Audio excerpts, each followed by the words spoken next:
We're going back to our squats. This time I want you to do those squats with the heels lifted. So we're just changing the angle that the ankle works at. So instead of being here, the ankle will be lifted and we're coming up and down from that. Now, we've practiced this with balls, weight balls basically, instead of using the dumbbells, but not everybody has those. So I'm going, for example, to use a block under my heels, but equally I could use a ball to put my heels on. Obviously the ball's a little bit more unstable. So from here, I'm gonna make sure I'm safe. If you don't have anything to put under your heels, don't worry, don't put anything, just leave them. And then we're just gonna lower down here again and up. Also, if you've got something under your heels, you could have the challenge of not touching that something. So your heels have to be a little bit higher. For me, my heels have to be higher than the block. And I can feel when I'm starting to lower them, and I'm trying to keep them as stable as possible. Now, if you're a tennis player and you've got a tennis ball, I do, but yeah, this is always really interesting to do with a tennis ball between the heels as well, to see what we're doing with our heels, whether they're coming apart or not.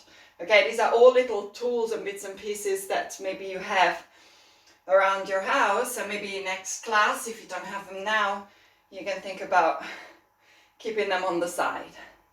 Down and up. I can feel that ball wants to come off, and that's because you have to really focus to keep that line of the ankle, heels, ankle, knees and hips.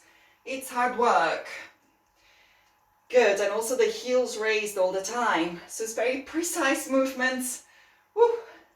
One more time. Down. Can we stay and just do 10 little pulses here? 10, 9, 8. Lift your arms if you can. 6, 5, 4, 3, 2, 1, and then release. And release any tools that you found around. So even a simple exercise can turn into quite an effort, I'd say. Now, let's try to get a little bit more movement of the body like we did at the beginning, but we're going to do that into a hinge position, okay? Remember, your knees are extremely important, because if you fix your knees and you keep them straight or bent all the time without moving them, this will hurt your back. So what I want you to do is to come into a little hinge like we did before. This is a great exercise for everybody, okay? Remember the shoulders, keep them back. And from here, can you just bring one arm back, just the elbow? See what happens with the legs. You can't keep them both bent. It will not have rotation. You need to allow rotation in the pelvis. Bring it down and change. And again, change. When you come to the center, you should really feel that your abdominals are working, because you're sustaining the weights and the gravity here. Reach. Reach, exhale, reach back, look towards your elbow, and again, back. And back. And if you can you stretch your arm, reach back, look backwards. Come back to the front and reach again. Make it nice and fluid. We want a fluid movement. Don't stop it and go at your own pace. And then reach again. Reach. And again, up. Bend and reach. 4 more. 4, 3, 2, 1. And then come back and stay. Can you just stay in this position now to a bit of a tabletop here. You can soften your knees, keep your weight very even in the body. We're going to bend the elbows, bend and stretch. Bend and stretch. Up. Good. Keep the strong abdominals. Now, when you bring your elbows up, try not to squeeze your shoulder blades. So in terms of visualization, think about opening your chest. Open your chest. Don't think about pulling the shoulder blades towards one another, because that's not the point. Up. Good. 2 more. Up. 1 more. Up. And then you can go into a little stretch here if you want. Just softening the spine. Or coming up, depending on how it feels in your back. Take a breath in. And then exhale and come all the way back up. Stay here. We're going to lift one knee and turn it. Turn it. Turn out. Balancing. Okay, we're soon going to go into our balancing part. Circle, circle.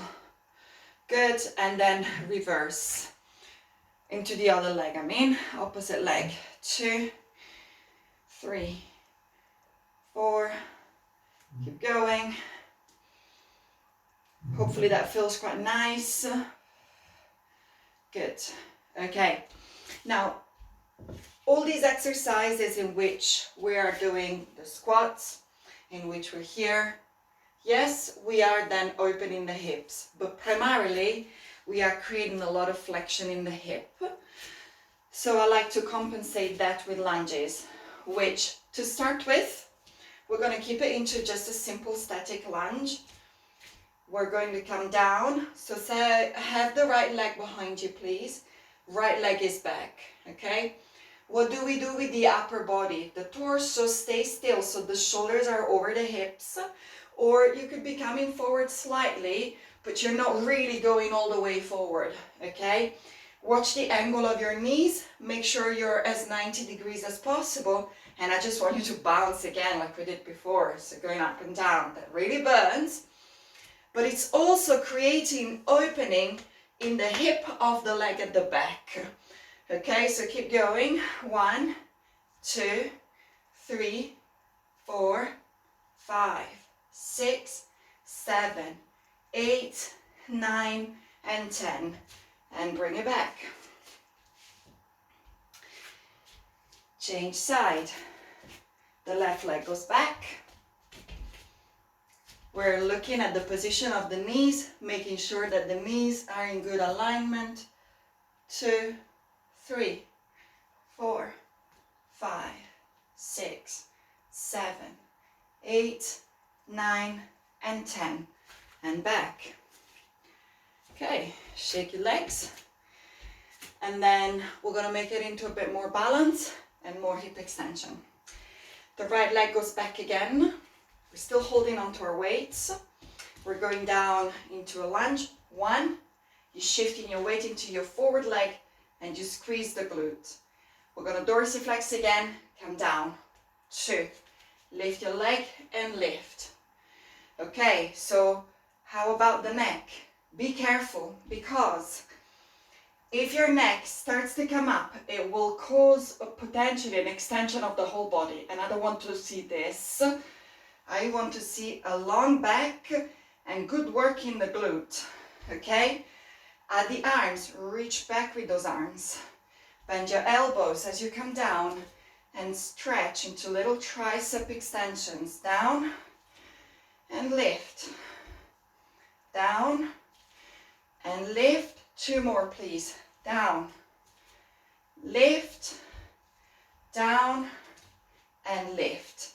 Come back to the center. Let's do the other side. Okay, so the left leg goes back. Let's do that. As you go back to a bicep curl, and then lift and squeeze the glute. And again, 2, and extend, and 3, and up. 4, and extend those triceps. 5, 5 more.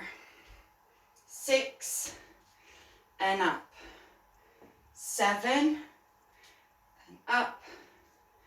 8, and lift. 2 more, please. Down, up, last one.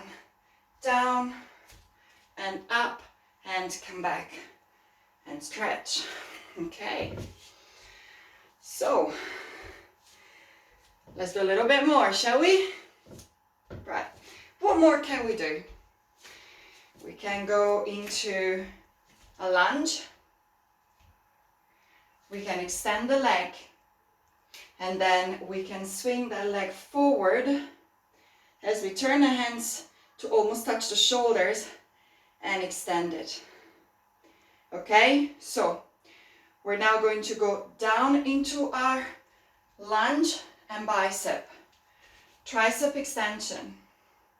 Swing your leg, turn the hands, bicep curl. Bend your knee, extend the arm. Go back down and extend. Bring it up, extend, and back down into a bicep curl. If you're not entirely sure, improvise, but so long as we're keeping good positioning here and you're not feeling anything is wrong with what you're doing. Good. You can do as many bicep curls as you like during this process. I'm not going to say this is too many bicep curls. Okay, that's your last one. Extend, bring it up, reach, and lower your foot. So, gradually, we've been working more and more on your standing leg, okay? So all the ankle around your calf, your ankle, that's been working quite a lot. Now let's go to the other side. So we're going to do a bicep curl here. Curl, extension, bring your knee up, do your bicep curl here, extend your leg. And then bring it back into your bicep curl 2. Extend, up here. Extend, and again, we're going down, down, extend, tricep extension, bend your knee, and reach. And again, we're going down, bicep curl, tricep extension, bent knee, and reach. Good, and then again we go back, bicep curl, tricep extension, knee comes in. We're stretching the leg. We're trying not to drop the thigh when we extend the leg at the front. Good. Extend. Bring it back. Last one, guys. Down. Bicep curl. Tricep extension. Swing your leg. Extend. And lower your leg down. Perfect. Okay, let's have a very quick water break again.